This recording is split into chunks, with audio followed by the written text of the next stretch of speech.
BBC coverage is biased, apparently. 39% of their viewers in an opinion poll suggest that that is the case. A left-wing bias, they say. We'll start with you, Antonia Jennings. What do you say to that? So the BBC is correctly under a higher level of scrutiny than other broadcasters, and that's in large part, of course, because of the license fee model. And there does seem to be a bit of a disconnect between the BBC and its viewers at the moment. This story is coming weeks after I was discussing with you, actually, the announcement that it was spending millions and millions of pounds on market research. Yeah. And, and we're in a position where the BBC fund news in many different languages, but we're also in a position where in this country, 6 out of 10 of us no longer have a regional paper. So it may well be that we want the BBC to fund programmes in, Uzbek and Icelandic, etc. But this shouldn't be when, via the licence fee, when British journalism is dangling by a thread. Quite true that, Ben Habib, isn't it? Yeah, that's all true. I completely agree. But I would have a more global view. We talk about diversity. We just talk about diversity. I would actually have a more global view of what's going on. I think the BBC can be incredibly insular. But I don't believe the BBC is any more left-wing than any number of other, media channels. And I quite welcome the challenges I get when I'm on the BBC. I like it that they think I'm a swivel-eyed right-wing lunatic and they can challenge me on my arguments. Isn't that tonight? And, you're on Question Time tonight. You're on Question Time tonight, aren't you? Yeah, I am. And that's so, I don't want to go in prejudicing my position, Jeremy. You've just described yourself as a swivel-eyed right wing. I'm going to watch tonight after the talk. But let's talk about the BBC for a moment, because we mentioned it there with Rod Liddle. There's been an Ofcom report, and the Ofcom organisation has ordered the BBC to address widespread concerns about biased coverage, because they found out that 39% of people thought the BBC had issues with bias, compared with 15% for other broadcasters. Some 26% found that it provided misleading content, right? More than double the 12% figure for rivals. And there's no reason why anyone should be surprised by that. The BBC, as Rod Liddle said, is riddled with bias. Absolutely and utterly riddled with it. But they don't even think they're biased. That's what's amazing. If you listen to any of their sort of flagship programmes like Newsnight or the Today programme on Radio 4 in the morning, or indeed Question Time, you would be absolutely and utterly staggered to hear anything said about, for example, David Lammy being investigated by the Commons Standard Committee. You'd be staggered to hear any form, as Peter Hitchens has said, of a debate about whether marijuana should be legalised. You would never hear from the side of people who say that it should not be because it's quite dangerous. You would never hear anybody talking against the European Union. I wonder what they'll be doing today to celebrate the 6-year anniversary of the Brexit referendum. Probably not very much, I shouldn't think. And then, of course, you wouldn't also hear very much about any story to do with the illegal migrants, because as far as the BBC is concerned, they're not illegal migrants. They actually are part of that cabal of people who believe that if they are coming here and seeking asylum, they are doing so entirely legally. So the problem with the BBC, as we know, is that it doesn't even recognise its own bias. Therefore, it can't do much about it. I mean, even the new Director General has worked out that they are biased. They've published some people's complaints in the Ofcom report, and here's one. The BBC paint the Conservative movement and conservative thinking as kind of far right without a proportional counter version of them on the left. Therefore, the BBC has a left-leaning bias, which is something that they are not supposed to do, because as the public service broadcaster, it alienates an entire population. And that's right. You might remember on the night of the Brexit vote, actually, or the party that took place once Brexit had actually happened in Westminster, they had a reporter walking around telling anyone who would listen that it was a very white gathering, which actually was not only misleading, it was untrue. They just made out that it was true because that's what they wanted it to be. And that, I'm afraid, is the problem. So the BBC, now thought to be biased by nearly 40% of the people who watch it. I'm surprised that number isn't higher. And if I were you, I would complain to them whenever you see anything which is biased, which is pretty much every day. Hello, Ian. Good show as always. Thank you. The bias thing. I think the difference between the BBC bias and other companies is they are the national broadcaster. if a private company wants to be biased, so a good example is Channel 4, they had their election night coverage and they basically had a studio full of lefties. Yeah. And when that dropped, when the shock in the room, when it's worth YouTubing that for those who haven't seen it. It's a beautiful moment, right? It's a beautiful moment. So, and I kind of expect that with BBC comedy, I'll give them a kind of. I think it's okay for them to be left wing because they're not actually left wing as such. They're anti-establishment. When Labour were in the hot seat, they used to get it in the neck all the time. It was. You could almost say it was right wing because they were just having a dig at the government. Yeah. Famously, remember when Roy Hattersley didn't turn up to Have I Got News for You, and they replaced him with a tub of lard? Yep. And, you know, I mean... But that's satire, right? It's satire, so it's allowed. And that was a Labour politician where they put a tub of lard there, which has two implications. One, that he's fat, and the second, that he's about as useful as a tub of lard. So exactly. It's just comedy. But it's just comedy, right? Simple as that. The news, however, and coverage of events... I do expect there to be some balance, and I'll give you two specific examples where the BBC failed on this.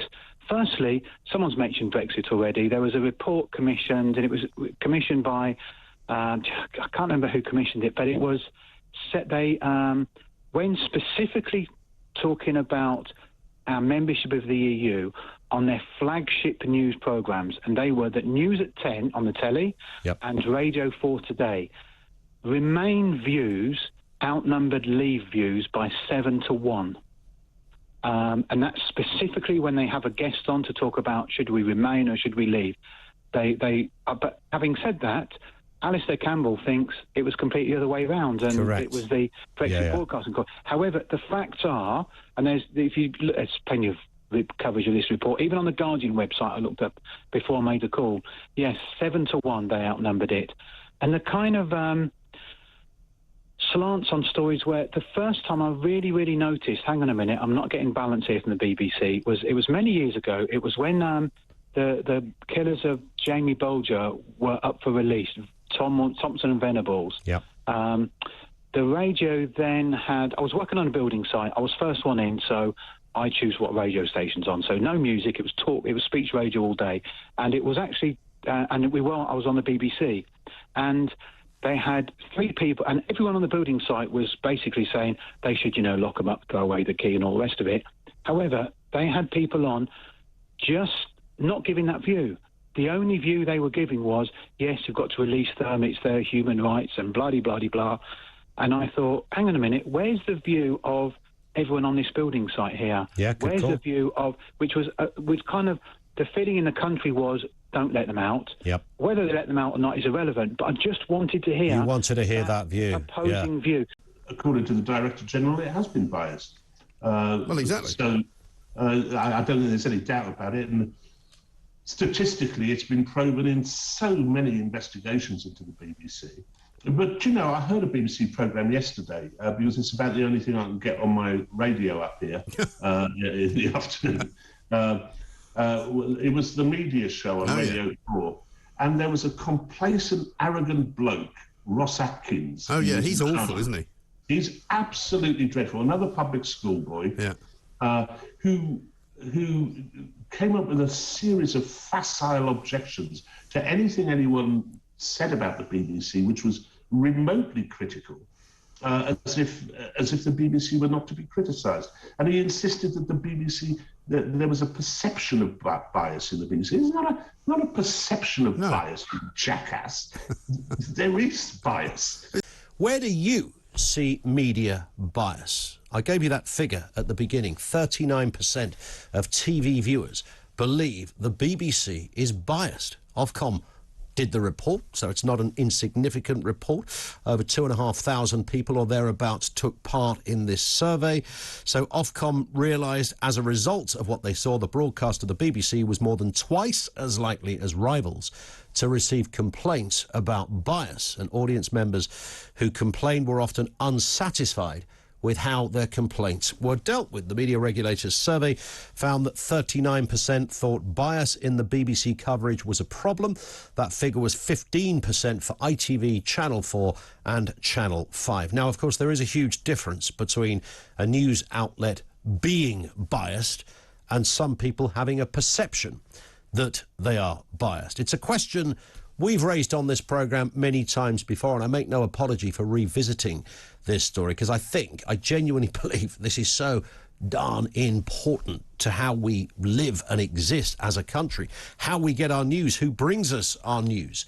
The authenticity and trust of those imparting our news is absolutely crucial to a civilised society. This is not an insignificant side dish issue. It's right up there with everything that makes a country great. Open and honest, unbiased news is at the top of that list. It's what marks us out from all our obvious examples, Venezuela, our friends in North Korea, etc.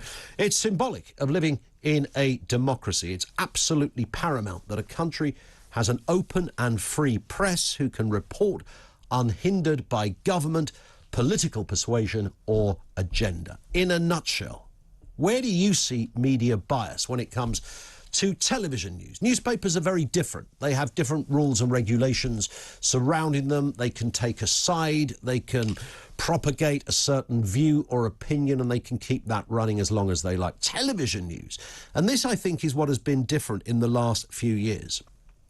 And I think we've never seen such breathtaking, unbridled and vicious attacks on our media. The hashtag scum media finds itself getting a regular appearance on a minute-by-minute basis, it seems, on social media outlets. And then, of course, social media does what it does best. It becomes the greatest echo chamber for unchecked and unsourced comment. And it really has to be, if you think about it, the greatest of all ironies that those who scream hysterically that there's some kind of media bias going on are usually guilty of the most horrendous and blatant acts of bias themselves.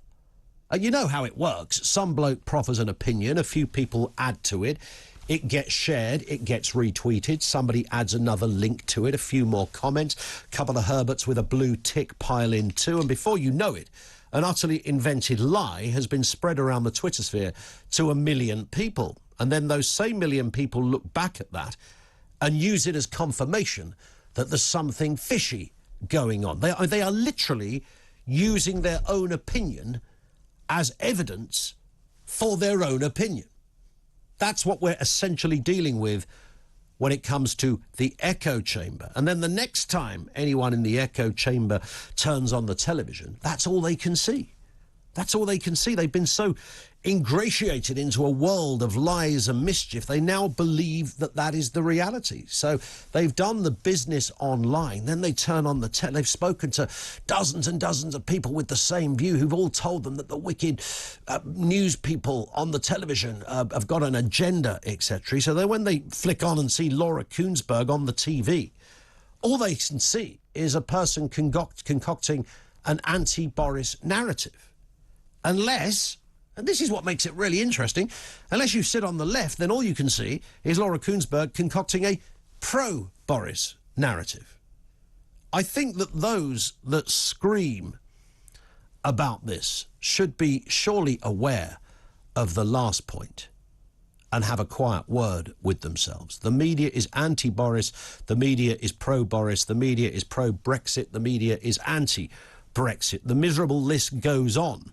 And if you're one of those people that seriously believes these invented narratives, you must surely be aware of what I'm saying there. Surely you must know that people on the other side of the political spectrum from where you sit argue the very same point, but from their perspective. You can't not know that. But it's up there with the psychosis of the crowds, if you like.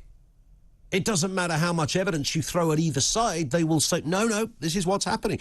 And I think the most interesting example of this quite recently was the booze. Not booze with a Z, booze with an S. The Boris booze. That was the moment Boris Johnson got out of his car at St Paul's Cathedral on the Platinum Jubilee Day, and he was simultaneously cheered, and there were a few boos in the crowd as well at the same time. So how did the media report this? I mean, what followed was an absolute masterclass in what happens when fake news, conspiracy theory and the echo chamber collide. It was the most extraordinary outpouring of utter guff, flannel juice, gibberish and nonsense.